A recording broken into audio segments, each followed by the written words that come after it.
Everyone, welcome back to my channel. Welcome if you are new, welcome back if you're not.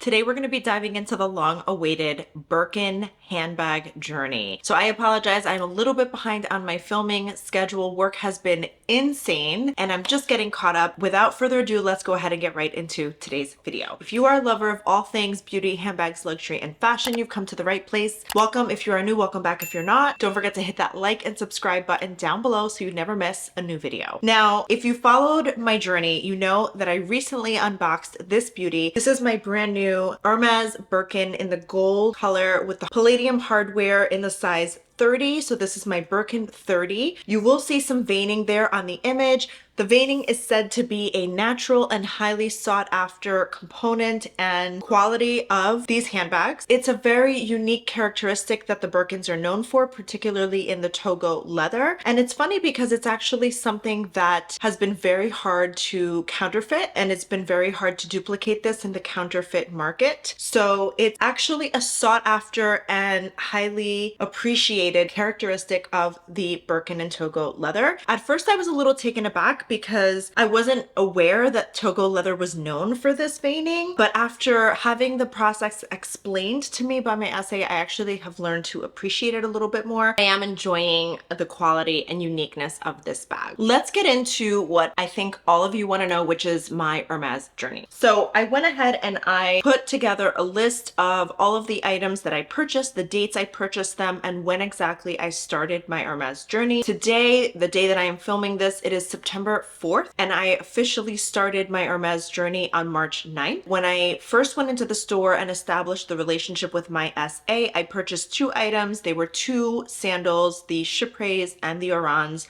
totaling $1,670. Now, I'm not going to go through the list of how much I spent at every individual visit. If you're interested in knowing, you can definitely look up the prices of each of these items that I mentioned, but I will disclose my pre-spend amount. So in total, how much I spent prior to being offered the Birkin quota bag. If you don't know about Hermes, quota bags are known as the Hermes Birkin and the Hermes Kelly bag. I believe in some instances, the Constant may also be considered a quota bag. The reason why it's called a quota bag is because SAs are limited in the number of quota bags that they can offer their customers, and only specific customers are offered the option to purchase a quota bag, which makes these bags not only highly sought after, but very, very hard to get. Now, when I first jumped on the Hermes journey, I wasn't really sure what to expect. I do want to thank a few of my subscribers out there that I reached out to who walked me through their process and were willing and open enough to share their own experiences. Had it not been for them, I'm not sure that I would be here today. But I did decide to jump on the journey and play the Hermes game. Now, the Hermes game is known as that process by which you establish a relationship with the store, the brand, and your sales associate, also known as an SA, in order to be offered a quota bag. There's a lot of myths out there about Hermes, one of them being that you have to purchase at the minimum a pre-spend amount equal or double to the amount of the cost of the bag. What that basically means is that if the bag you're purchasing, in my case, the Birkin 30, which retails for $12,500, the expectation is that you would spend that equal amount in other items prior to being offered the bag. So I would have had to have spent a total of $12,500 in other items purchasing directly from the store prior to being offered this bag. I can officially trump that myth. That is not necessarily true and was certainly not true for me. Another myth, which I don't know if it's true or not, is that the Hermes managers have to approve their SAs from being able to offer their clients a quota bag. The manager, along with the sales associate, will review a client's profile, look at specific items that they purchased. They typically like to see a variety of different things. They want to see that you're purchasing from a variety of different categories within the store and that you really love and appreciate the brand. They want to see that you're purchasing a little bit of leather goods, a little bit of ready to wear, maybe a mix of home goods, jewelry. They want to see that you actually enjoy and appreciate the brand and all of the different elements and variety of options. Let's go ahead and go through my list of purchases, the dates, and the items of each of the purchases. I initiated my SA relationship on March 9th, and I purchased the Chypres and Orans on the spot. The next visit was on April 10th, at which point I was offered the Eveline TPM. This was an item item I had sent to my SA over text, and about a week later, he made the offer. I had basically just said jokingly, if you had this item or this item became available in stock, I would absolutely jump at the opportunity. Sure enough, a week later, I got a text message that the item was indeed available. The offer was made to me and I purchased it. So that was on April 10th. The next purchase that I made was actually a purchase or transaction made remotely. So I had identified the item online. I sent my SA the product number. They had it available in store. So I was able to purchase it via a link. They send you a secure link where you enter all of your details, including shipping information, credit card payments, all of that. And you're able to purchase the item that way and your SA still gets credit for it. So that was on April 17th and that was a perfume. On April 27th, I purchased the Kelly Twist bracelet. On May 10th, I came in and I purchased Legend sandals, a notebook cover, the size, and a lined refill pack. I love having notebooks and being organized and planning things ahead, so this was a really nice addition to my collection. And then on June 15th, I took a little bit of a break there. On June 15th, I went in and I purchased a belt buckle and strap. On August 2nd, my SA had texted me letting me know that 2 items I had ordered had finally come in, so I was able to come in and purchase them. I had them delivered to the store, so I was able to get some FaceTime with my SA, which I encourage that you do that. And it was another pair of chapeaus and the Kelly 18 belt in gold with gold hardware. While I was in store, I had shown my SA the large ring that I wanted, and I'll flash a picture up here for you guys as well, in which case he was able to order it for me. I paid for it in store and had that item shipped to me directly at home. So in total, all of those items, I spent a total of $9,801.12,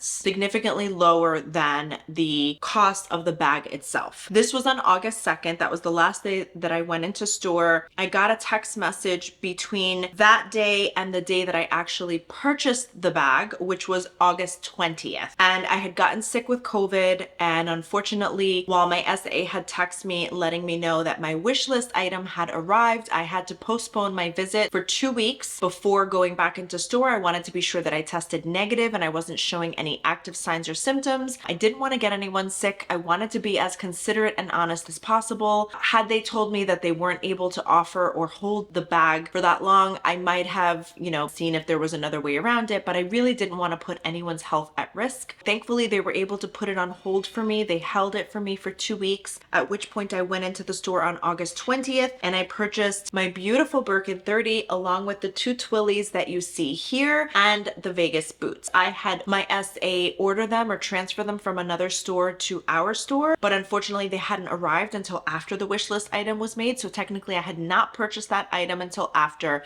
I hadn't paid for it. There was no transaction. They were just having it shipped from one store to the other for me to try on. Thankfully, the day that I came and picked up my lovely bag, I tried the Vegas boots on, fell in love with them, and purchased them as well. So again, in total, $9,801. The myth would have you believe that you would have had to have spent $12,500 in order to be offered the bag. I can trump that myth officially. And funny enough, my SA, when I first met them, the first thing they said to me was, don't believe everything you hear about the brand. And it is so true. In terms of the selection process, I know that approval was required in order to extend or hold the bag for the 2-week period while I was sick and recovering. Thankfully, management was able to approve that. My SA did mention that because they've been with the store for 10 years, they have a little more leverage and a little more clout, if you will. And as a result, they were able to get the request approved. They didn't really see that request being denied given the fact that I was sick, and obviously we don't want to put anyone else's health at risk. I know that everyone's journey is very different. Some folks that I know have spent equal the amount of the cost of the bag. In other cases, they've spent double. In some cases, they've spent double and then some and still have not been offered a quota bag. Let's get into the advice. The best advice that I can give is you definitely need to have a good relationship with your SA. If you go into the store and you purchase an item and you're just not feeling it and the relationship isn't there and it isn't genuine, definitely consider switching SAs, maybe switching stores altogether. I think if you have a good relationship with your SA and the availability is there, depending on how long they've been with the store, they may be able to make an offer to you sooner rather than later. I know there's also talk about how often you can request a wish list item. I will tell you, before I even walked out of the store with my Birkin, my SA was already asking me about about what bag next. And we were talking about different variations of the Kelly bag, different leathers, sizes, styles. Thankfully, my SA was already interested in helping me source my next quota bag. So I'm very thankful and very lucky. This was the top wish list item that I had on my wish list. When I had sent my official wish list, this was the first and only item I had put in, but my SA's advice was to be open and be somewhat flexible with choices and options. So I took their advice and I opened up my selection and I put different sizes, different variations. I'll try and flash a picture up here of the different items I had put on my wish list, but basically I was open to a Birkin 30 or Birkin 25, Togo leather in either palladium or gold hardware, in either the gold color leather or black, and a few other color options. I think I even threw a taupe on there. So I was open in terms of selection. I think that opens up the availability and makes your chances of scoring a bag much sooner rather than later. Now, I recognize it is a huge investment and a huge purchase to be so flexible and open about it. I genuinely love any of those colors and would be open to it. I also love the idea of being surprised. When I went into the store, I was convinced that the offer was going to be black with black hardware, and unbeknownst to me and to my surprise, it was actually the gold with palladium, which I was pleasantly surprised, although I would have been very happy with a black with gold hardware as well. Because it is a large investment, I completely understand not wanting to open up your variations and open up different options and wanting to be very particular in the choices that you're selecting, the leather, the size, the colors, so on and so forth. But if you are open and you do enjoy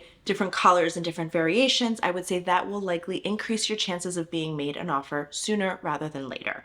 Now, if you're in the game and you've already purchased the equivalent of the cost of the bag or more, and you still haven't been offered a bag, I would say be patient. This was the hardest for me, being patient. The best advice I could have gotten, but definitely the hardest. At one point in my journey, I actually considered giving up, but I'm glad I held out and I stayed true. Be patient, because remember that your SAs are human beings too. They don't always have the control in terms of timing and availability. It's often contingent upon shipment, availability of the brand store-wide, what's coming into the store, and if there are other SAs with other clients that take priority. Also, SAs often take some time off, PTO, vacation, to spend time with family. They may have some health conditions. They're humans just like us. If you reach out and you don't receive a response right away, be patient, give them time to respond back. Don't harass them and constantly text and expect and demand an answer right away. Sometimes it's going to take time before they reply to you, and that's okay. I think also being patient with the process. So I made sure that when I went into the store, I never asked about the status of my bag. In fact, I didn't really give it much thought. I kind of expected it would take at least a year, and I was open to that. I knew that it was on the horizon. I wasn't necessarily expecting it every time I went into store, which helped, I think, alleviate the process. I generally enjoyed going into the store, chatting with my SA, building that rapport, and just purchasing other items. To be quite honest, my wish list grew very, very quickly. So there were several items that I was looking at and considering purchasing before I was offered my bag. I do just want to mention that today's video is sponsored by MS Blue Jewelry. MS Blue Jewelry was kind enough to reach out and gift me the earrings that I am wearing today, as well as the ring I'm wearing. I will flash up some videos and images for you here. Shot of the ring. This ring is made from moissanite. MS Blue is proudly women owned and operated. If you are a new bride or a bride-to-be and you're exploring different engagement ring options, I would highly recommend considering MS Blue for different style options for a fraction of the cost, and select a variety of different beautiful engagement ring options to test out and style before your big day and before committing to a specific design and style. They do offer some solid gold options as well, and they include eternity bands, anniversary ring, and engagement rings. The moissanite engagement ring that I am wearing today, I will link for you guys down below. So if you are interested in this particular style, all of the details will be down below for you, including the earrings that I am wearing. So huge thank you to MS Blue for sponsoring today's video and for gifting me these beautiful items. All right, let's get back into our video. So we covered a couple things in terms of advice, patience, longevity, establishing that relationship. Definitely try to keep all your purchases directly with your sales associate I would err on the side of caution and would not recommend purchasing items online. If you can hold out for your essay and purchase directly through them, I would highly recommend that. Part of the reason is because they don't receive commission on the quota bag items. So really they're building that ability to get commission from the other purchases that you're making throughout the store. Please fact check me.